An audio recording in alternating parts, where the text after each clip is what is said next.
नमस्ते, नमस्कार, जय हिंद साथियों। आप सभी को अपना यूट्यूब प्लेटफॉर्म वर्मा एजुकेशन पथ में स्वागत है। तो दोस्तों, हम लोग इंग्लिश ग्रामर के एक बहुत प्यारा चैप्टर वॉइस को पढ़ रहे हैं और वॉइस का टाइप नंबर पहला, अर्थात टाइप नंबर जो पहला हमारा था वो था प्यारे बच्चों असर्टिव सेंटेंस। असर्टिव सेंटेंस, ये असर्टिव सेंटेंस में टेंस के जो 8 स्ट्रक्चर थे उस 8वां स्ट्रक्चर को हम लोग कवर कर लिए थे। तो टाइप नंबर मेरा क्लियर है। वैसे विद्यार्थी जो टाइप नंबर 1 मेरा नहीं देखे हैं वो पहले आप प्लेलिस्ट से जाकर के आप प्रीवियस वीडियो को देख लीजिए, तभी ये टाइप नंबर 2 सेकंड समझ में आएगी आपको। तो चलिए आज हम लोग बिना देर किए टाइप नंबर सेकंड की बात करते हैं। तो आज का हमारा जो टाइप नंबर सेकंड होगा प्यारे बच्चों, वो असर्टिव सेंटेंस के बाद टाइप नंबर जो सेकंड होगा, टाइप नंबर जो हमारा सेकंड होगा वो होगा प्यारे बच्चों इंट्रोगेटिव सेंटेंस का। इंट्रोगेटिव सेंटेंस क्या है टाइप नंबर 2? हाँ, इंट्रोगेटिव सेंटेंस। जैसे मैं इंट्रोगेटिव सेंटेंस लिखा, आपके मन में सवाल आने लगे होंगे इंट्रोगेटिव सेंटेंस होता क्या है। तो इंट्रोगेटिव सेंटेंस समझिए, वैसे सेंटेंस को कहते हैं, है ना, जो प्रश्न पूछने का बोध करवाए, है ना, आस्क अ क्वेश्चन। अब प्रश्न जो पूछा जाता है प्यारे बच्चों वो 2 प्रकार से पूछा जा सकता है, ठीक है ना। 2 प्रकार से पूछा जा सकता है। एक कैसे, मैं आपसे पूछ सकता हूं कि क्या आप मुझे जानते हो, तो आप बोलोगे यस या नो, बोलोगे ना। एक दूसरा प्रश्न मैं आपसे पूछ सकता हूं कि तुम्हारे पिताजी का नाम क्या है, तो आप बता सकते हैं अपने पिताजी का नाम। तो प्रश्न पूछने का 2 तरीका। अर्थात हमें यह समझ में आया कि इंट्रोगेटिव सेंटेंस जो हुआ प्यारे बच्चों, ये 2 प्रकार के होते हैं। इंट्रोगेटिव सेंटेंस कितने प्रकार के होते हैं? ये 2 प्रकार के आपके होते हैं। इंट्रोगेटिव सेंटेंस 2 प्रकार के होते हैं। क्या क्या होते हैं आपको पता है? 2 प्रकार में सबसे पहला जो होता है उसको कहते हैं क्लोज एंडेड। पहला जो होता है उसको क्या कहते हैं, बोल के सुनाइए। Close ended. बहुत अच्छा। पहला टाइप इंट्रोगेटिव को क्या बोलते हैं? क्लोज एंडेड, जिसे प्यार से यस नो क्वेश्चन भी बोला जाता है। यस नो, क्या बोलते हैं? Yes no. ये पहला टाइप हुआ। और दूसरा टाइप जो हुआ इंट्रोगेटिव सेंटेंस का प्यारे बच्चों, उसको कहते हैं ओपन एंडेड। क्या बोलते हैं? ओपन एंडेड, है ना, जिसे प्यार से WH क्वेश्चन कहा जाता है। क्या कहते हैं? WH question. अर्थात WH क्वेश्चन कहने का मतलब ओपन एंडेड। ओके ना, आई मीन समझ रहे होंगे आप लोग। इंट्रोगेटिव सेंटेंस जो होता है वो 2 प्रकार के होता है। एक को कहते हैं क्लोज एंडेड और दूसरे को कहते हैं ओपन एंडेड। क्लोज एंडेड का मतलब हुआ कि वैसे प्रश्न जिसका उत्तर यस या नो में आएगा, और ओपन एंडेड जिसका मतलब हुआ कि वैसे क्वेश्चन जिसका उत्तर एक शब्द या एक वाक्य में आए। ओके ना। जैसे देखिए, मैं आपसे प्रश्न पूछता हूं क्लोज एंडेड का, बहुत सारे प्रश्न। क्या आप आज खाना खाए हो, तो आप बोलिएगा यस या नो, यही तो बोल सकते हो। इसके अलावा कुछ बोल सकते हो क्या? नहीं बोल सकते हो। तो ये किस टाइप का प्रश्न हो गया? Close ended. मैं आपसे पूछूंगा कि क्या आप गया गए थे, क्या आप बिहार से हो, आप बोलिएगा यस या नो, यही तो बोलेंगे ना। क्या आप 12th कक्षा में हो, तो बोलोगे यस या नो। यानी आप देख सकते हो कि ऐसे प्रश्न जिसका उत्तर यस या नो में आ रहा है ना, वैसे प्रश्नों को क्या कहते हैं प्यारे बच्चों? Close ended. लेकिन वैसे प्रश्न जिसका उत्तर एक वाक्य एक शब्द में आए उसको कहते हैं ओपन एंडेड। जैसे मैं पूछूंगा अभी कि भारत के प्रधानमंत्री कौन है, तो आप यस या नो तो नहीं कर सकते। आप जरूर बोलिएगा कि भारत के प्रधानमंत्री अभी नरेंद्र मोदी जी हैं, है ना। आपसे मैं पूछूंगा कि आप कौन से इंस्टीट्यूट में पढ़ते हैं, तो आप यस या नो तो कह नहीं सकते। आप जब भी बोलिएगा तो आप इंस्टीट्यूट का नाम बताइएगा, तो वो आपका एक शब्द, 2 शब्द या एक वाक्य में होगा। तो जिसका आंसर एक शब्द या एक वाक्य में आए उसको हम लोग क्या कहेंगे प्यारे बच्चों? Open ended. और जिसका आंसर जो यस या नो में आएगा उसको कहते हैं क्लोज एंडेड। ओके, तो चलिए हम लोग बारी बारी से इंट्रोगेटिव सेंटेंस में, है ना, क्लोज एंडेड वाले सेंटेंस का कैसे पैसिव बनाएंगे और ओपन एंडेड वाले को कैसे पैसिव बनाएंगे, बारी बारी से सीखेंगे। तो हमारा जो पहला होगा, जो पहला हम लोग सीखने का प्रयास करेंगे प्यारे बच्चों, वो किसका सीखेंगे? क्लोज एंडेड का। देखिए आप सब, क्लोज एंडेड, देखिए अर्थात इसको क्या बोलेंगे? Yes no. आप कैसे पहचानिए कि ये क्लोज एंडेड है? तो आपको पहचानने का नियम बता दे रहा हूं। इंट्रोगेटिव सेंटेंस में जो यस नो क्वेश्चन होगा अर्थात क्लोज एंडेड होगा, ये स्टार्ट होगा हेल्पिंग वर्ब से। क्या चीज से स्टार्ट होगा? हेल्पिंग वर्ब से। हेल्पिंग वर्ब की संख्या कितनी है? 24। हेल्पिंग वर्ब की संख्या कितनी है? 24, है ना। यही 24 में से किसी भी एक हेल्पिंग वर्ब से स्टार्ट होगा। और अगर वो हेल्पिंग वर्ब से स्टार्ट होगा तो आप समझ जाना किस टाइप के है, क्लॉज एंडेड। तो देखिए क्लॉज एंडेड का हम लोग सबसे पहले एवी स्ट्रक्चर को देखते हैं। एवी स्ट्रक्चर मीन्स होता है एक्टिव वॉइस का स्ट्रक्चर। तो बताया अभी हम क्या कि क्लॉज एंडेड का चीज से स्टार्ट होगा, helping verb, HV means helping verb, helping verb. उसके बाद हेल्पिंग वर्ब के बाद प्यारे बच्चों क्या होगा, सब्जेक्ट। क्या होगा, सब्जेक्ट होगा।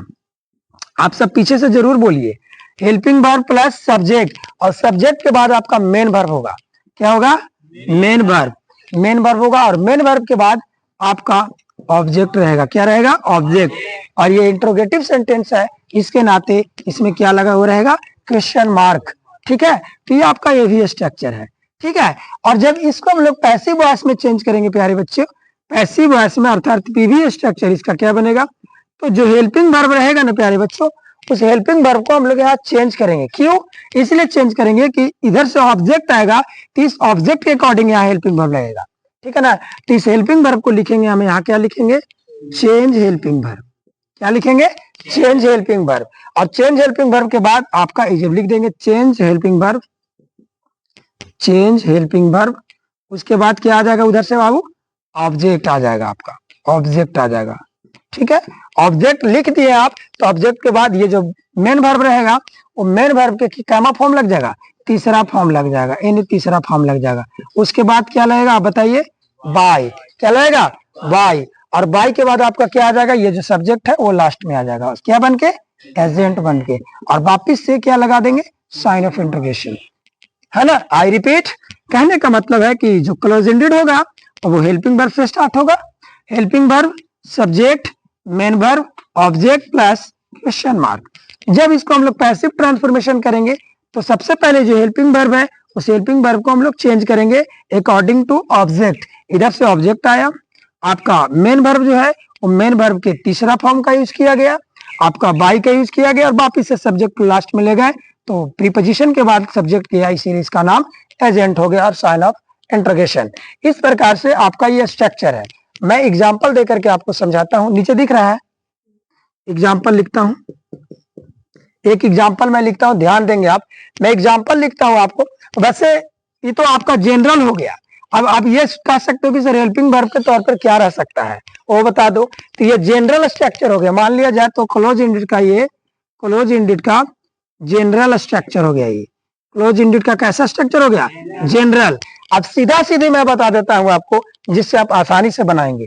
ठीक है ना, तो इसको एक बार उतार लीजिए, फिर मैं आपको बताता हूं। आप सोच रहे होंगे कि सर हेल्पिंग वर्ब से स्टार्ट होगा, मैं कैसे समझूंगा, तो जनरल स्ट्रक्चर था। चलिए मैं इसका स्ट्रक्चर फिर से बताता हूं, एवी स्ट्रक्चर।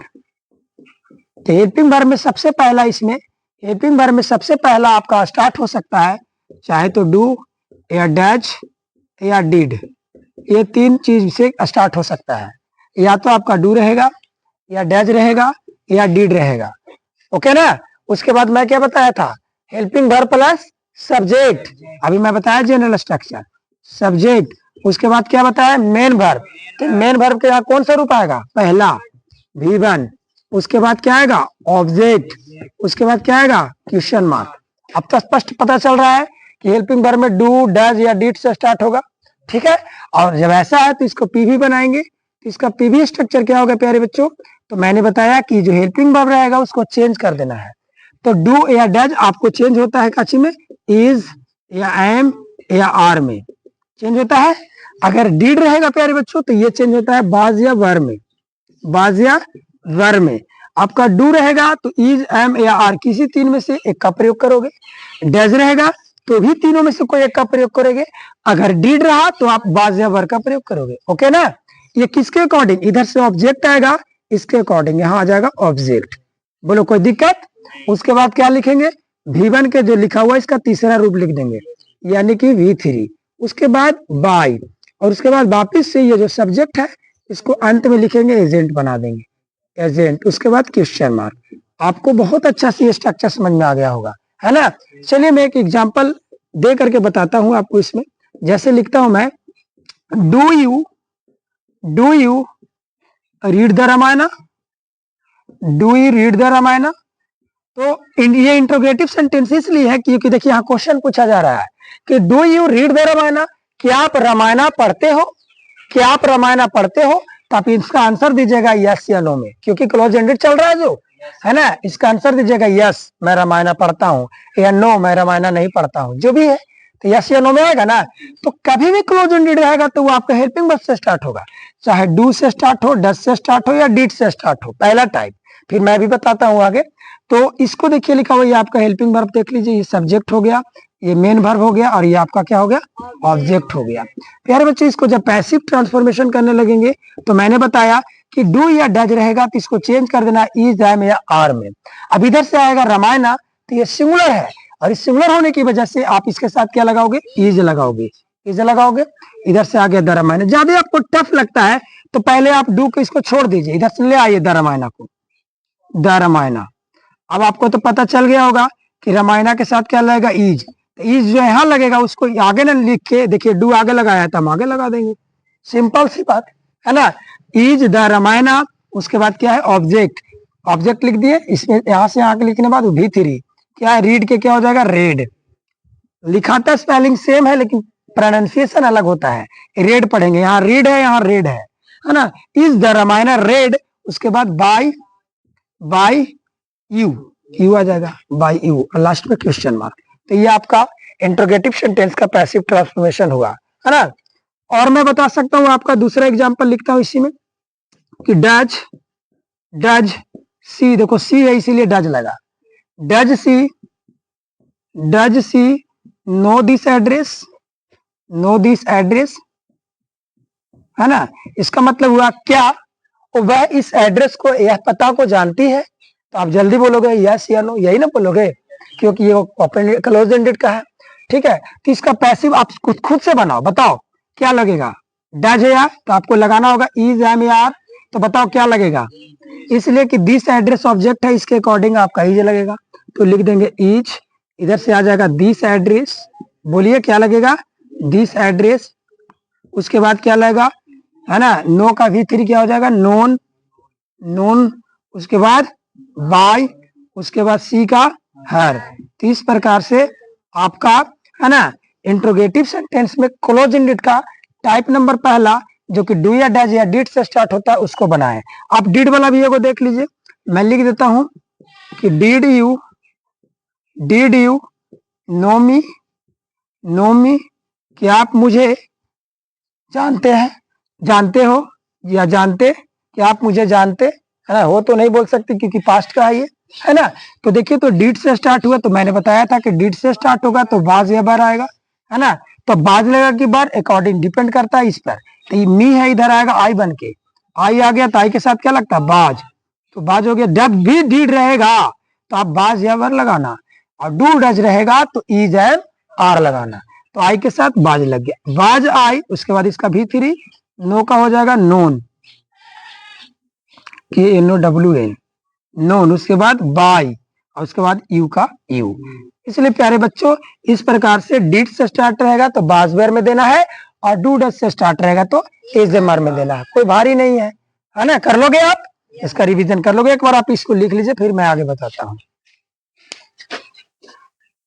देखिए जरा सा आप ध्यान देंगे यहाँ पे, ये नो लिखा हुआ है, और मैंने आपको बताया था कि नो के सेंस में, है ना, बाय प्रीपोजिशन का नहीं बल्कि टू प्रीपोजिशन का प्रयोग होता है ना। नोन टू हर होगा, यहाँ पे ध्यान दे देंगे आप, नोन टू हर होगा, क्योंकि नो के सेंस में मैंने बताया था बाय नहीं बल्कि टू का प्रयोग होता है, इसलिए नोन टू हर, ओके, है ना। नीचे में भी आप यहाँ पे भी देख लीजिए, यहाँ भी आपका बाय लिखा हुआ है, तो यहाँ भी हम लोग टू कर देंगे, नो टू यू, क्लियर है ना। नो जहां भी आएगा आप टू लगा लेना, चलो ठीक है, लिखो। और हेल्पिंग वर्ब में क्या चीज से स्टार्ट हो सकता है, डू डज डिड के अलावे, तो और हो सकता है आपका इसी में आ जाएगा, रोमन अंक 2 में मैं इसी में लिख देता हूं, एक्टिव स्ट्रक्चर। एक आपका स्टार्ट हो सकता है हैज, हैव या हैड से, ठीक है, इससे स्टार्ट हो सकता है। उसके बाद क्या लिखा हुआ रहेगा, सब्जेक्ट, उसके बाद लिखा हुआ रहेगा v3, उसके बाद लिखा हुआ रहेगा ऑब्जेक्ट, उसके बाद क्वेश्चन मार्क, ये आपका आ सकता है। इसको कैसे बनाओगे प्यारे बच्चों, इसका पीवी स्ट्रक्चर क्या हो जाएगा, तो सेम टू सेम आपका, इसमें तो हैज हैव हैड जो है वो सेम रह जाएगा, हैज हैव हैड, तो लिख देंगे हैज हैव या हैड, पहला लेटर कैपिटल का प्रयोग करना है। जो है या हैड जो लगेगा वो आने वाला इधर से ऑब्जेक्ट है उसके अकॉर्डिंग लगेगा, इधर से आपका ऑब्जेक्ट के अकॉर्डिंग लगेगा, है ना। अगर ऑब्जेक्ट सिंगुलर है तो हैज लगेगा, ऑब्जेक्ट प्लूरल है तो हैव लगेगा। और अगर क्वेश्चन में हैड है तो ऑब्जेक्ट चाहे सिंगुलर रहे या प्लूरल सभी के साथ हैड लगेगा। ओके ना। अभी जो मेन वर्ब के तीसरा रूप है उसको एज इट इज उतार देंगे, उसके बाद बाय, और उसके बाद वापिस से ये सब्जेक्ट को बना देंगे एजेंट, है ना। उसके बाद क्वेश्चन मार्क। ओके, ये हो गया। किसी को कोई प्रॉब्लम, किसी को कोई प्रॉब्लम? जैसे लिखेंगे एग्जाम्पल में लिखेंगे कि have I seen the Taj Mahal, have I seen the Taj Mahal. देखिए आपका इस स्ट्रक्चर पे है कि नहीं, हैज, हैव या हैड में कोई एक आ गया, सब्जेक्ट, मेन वर्ब के तीसरा रूप, ऑब्जेक्ट, क्वेश्चन मार्क। तो इसको चलिए पीवी में हम लोग चेंज करते हैं, है ना। पीवी में जब चेंज कर लेंगे तो वापिस से हैज, हैव, हैड लगेगा। अब हैज लगेगा कि हैव लगेगा कि हैड लगेगा, इधर से ऑब्जेक्ट आएगा तो ऑब्जेक्ट आएगा ताजमहल, द ताजमहल। अब देख सकते हैं कि ताजमहल ये आपका सिंगुलर है, और इस सिंगुलर होने के नाते आपका यहाँ हैव नहीं बल्कि हैज आ जाएगा। ओके ना। हाँ, तो हैज द ताजमहल, यहाँ तक की बात हो गया हमारा, यहाँ तक की बात हो गया। अब V3, तो V3 क्या है, सीन। और उसके बाद आपका इसमें ना बीन का प्रयोग होगा। पूछो क्यों? इसलिए कि आपका ये परफेक्ट का है, इसीलिए आपको यहाँ पे बीन का प्रयोग होगा। मैंने लिखना भूल गया, आप भी भूल गए। यहाँ पे बीन लगेगा क्योंकि परफेक्ट में बीन लगता है ना। उसके बाद बाय, उसके बाद एजेंट, परफेक्ट में आपका हैज में लगेगा ही, तो लिख दिए हैज द ताजमहल, है ना। बीन प्लस V3, एक मिनट, बीन प्लस V3 हो जाएगा प्लस, अब यहाँ लिख देंगे काची बीन, और उसके बाद सीन, और उसके बाद क्या आ जाएगा बाय, आई का क्या हो जाएगा मी। तो ये आपका वापिस से बन गया, है ना। Has the Taj Mahal been seen bye मी। ठीक है, इसी को और लिख सकते हैं ऐसे लिख सकते हैं कि has Rani helped me, has Rani help me. अब इसको कैसे बनाओगे पीवी? तो आप मी के इधर आई लाओगे बना के, और इस आई के अकॉर्डिंग क्या लगेगा, हैव लगेगा, है ना। तो लिख देंगे हैव आई, उसके बाद क्या लगेगा, बीन। देखिए स्ट्रक्चर में ये तीनों लिखने के बाद ऑब्जेक्ट लिख दिए, ऑब्जेक्ट के बाद बीन, तो बीन लिख दिए। उसके बाद V3, तो V3 हेल्प के हेल्प हो जाएगा, हेल्प्ड। उसके बाद बाय, और उसके बाद क्या, रानी का रानी। तो आपका ये हो गया, है ना, क्या हो गया, passive. Have I been help by Rani. कोई दिक्कत? एक और प्रश्न में हेड वाला ले लेता हूं आपको। मैं लिखता हूं हेड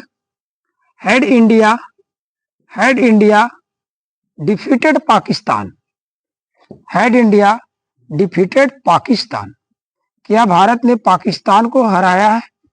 क्या भारत ने पाकिस्तान को हराया है ना। तो आप बोलोगे यस, है ना, क्योंकि पाकिस्तान की जब जब बात आती है तब तब हम लोग पॉजिटिव एनर्जी में रहते हैं, है ना, तब पॉजिटिव एनर्जी में रहते हैं। तो चलिए इसको बनाइए।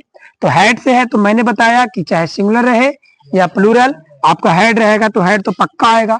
लफड़ा सिर्फ इसमें है, और लफड़ा क्या है, सिंगुलर रहेगा तो हैज लग जाएगा, प्लूरल रहेगा तो हैव लग जाएगा। तो हेड आ जाएगा उधर से पाकिस्तान, हेड पाकिस्तान, है ना। उसके बाद बीन लग जाएगा, बीन। उसके बाद V3 जो लिखा हुआ लिख देंगे डिफीटेड।